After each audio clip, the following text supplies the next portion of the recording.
상상 개운명리입니다. 오늘은 식신일주 당신을 위로합니다가 주제입니다. 여자 사주의 식신은 자식을 뜻하죠.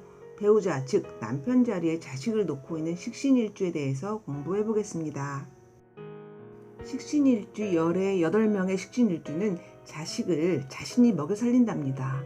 남편이랑 결혼해서 자식이 생기면 드디어 식신일주의 인생이 시작되는 거죠. 기질이 시작되는 겁니다. 원래 식신이란 게 먹을 복, 기술, 행동, 꾸준함 그런 거라서 어떻게든 자식이 생기면 남편 자리에 자식이 들어오면 식신을 발동시켜서 일을 하게 된답니다. 그냥 최선을 다하는 사람인 거죠. 결혼하면 남편에게 집중해서 열심히 잘하고 또 자식이 생기면 자식에게 집중을 하는 성격입니다. 그러니까 그 사람의 성격이 어떻겠습니까? 식신일주가 자식이 생기면 거짓말처럼 남편이 직장을 그만둔답니다. 이 말의 뜻은 식신일주가 자식이 생기면 책임감을 엄청 느껴서 자기가 막 그런 걸 해요. 그러니까 남편이 내가 별로 책임감을 가지지 않아도 될 것 같은데 라고 하면서 직장을 그만두거나 어떤 다른 생각을 하게 된답니다. 정말 집집마다 신기할 만큼 그런 일들이 일어납니다. 그러니까 식신일주는 어떤 사람이겠습니까? 생활력 있고 식복 있고 책임감도 있고 나름 카리스마가 있고 자기 삶을 경영할 만큼의 그런 사람입니다. 그런 여자랑 사는 남자는 좀 힘이 풀리게 되겠죠. 여자가 믿음직스럽고 책임감 있으니까요. 찡찡거리고 집에 있는 그런 스타일이 아닙니다. 배우자 자리에 자식을 둔 마음이니 베푸는 마음, 주어서 행복한 사람, 찌질하지 않고 어려움이 와도 편관이 와도 해결할 수 있는 그런 사람입니다. 자식을 키우는 부모의 마음, 지켜주고 베푸는 마음, 자식에게 줄 수 있어 행복한 마음, 사람들에게 퍼주기 좋아하고요. 남편, 편관이 있다면 고쳐주고 바로잡아주고 그러죠. 남편은 근데 별로 안 좋아합니다. 편관이 자기를 고쳐주고 그런 거 좋아하진 않겠죠. 사주에 정관이 있느냐 편관이 있느냐에 따라서 다르지만요. 어쨌든 식신은 칼이니까 편관을 칩니다. 식신은 식복, 기술이니까 먹고 살 길이 있으니까 나쁜 남편 편관을 치는 거죠. 이러고는 안 살겠어. 너를 바꿔야 되겠어. 이렇게요. 그러면 식신일주는 누구를 만나야 할까요? 식신일주는 남편 자리에 자식을 놓고 있으니까 남편을 자식처럼 생해줍니다. 그런데 남편이 안 좋아할 수 있어요. 이런 것은 궁합을 볼 것도 없이 심리적으로도 설명할 수 있는데요. 주고 싶은 식신이 받고 싶은 정인이랑 만나면 되는 거죠. 정인은 받아야 되는 사람이니까요. 식신은 주고 싶은 사람이고, 그런데 정인은 누굴까요? 정인은 어떤 사람이냐면 공부해서 먹고 살아야 편한 사람, 근데 그러기는 쉽지 않은 사람. 그러면 그 배우자인 식신일주는 어떻게 살겠습니까? 뻔한 거죠. 배워야 되는 사람이 안 배우고 있으면 장사를 하면은 직업이 100개일 것이고, 그러면 보다 못해서 식신일주가 자식이랑 먹고 살아야 되니까 돈 벌러 나가겠죠.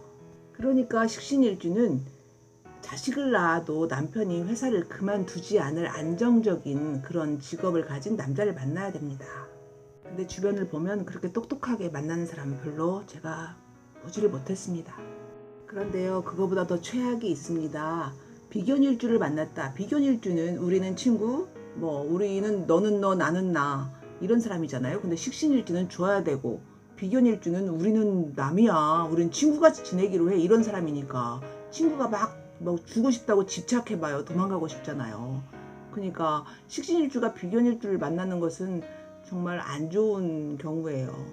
그러니까 그런 경우는 궁합이 좋을 수가 없습니다. 중년쯤에 서로 참을 수 없어서 갈라섭니다. 서로 섭섭하죠. 그냥 간단하게 십성심리로만 봐도 그렇습니다.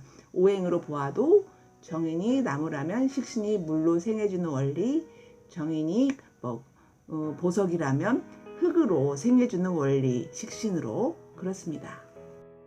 그러면 다시 한번 식신일주의 오리지널 삶을 도식화해보면, 결혼해서 자식 낳으면 남편이 백수돼서 내가 돈 벌러 나가서 남편이 자식처럼 돌봐야 되는 큰아들과 같은 형태가 됩니다.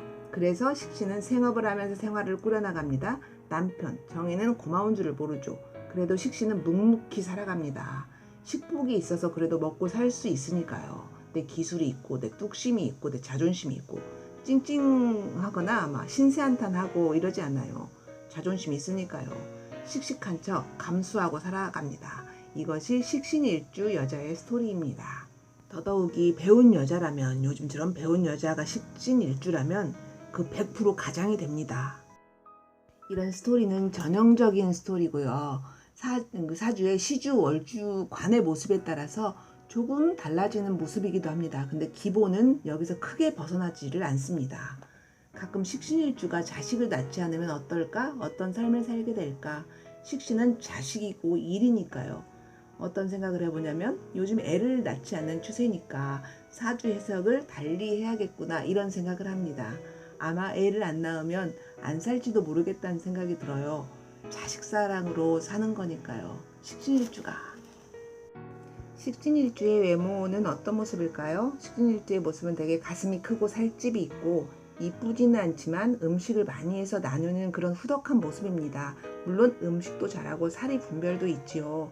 주변에 이런 분을 만나본 적 혹은 생각나는 분이 있으시죠? 식신일주는 그렇게 생기는 게 좋습니다. 생긴 대로 살고 사는 모습이 생긴 모습하고 비슷한 게 좋은 거거든요.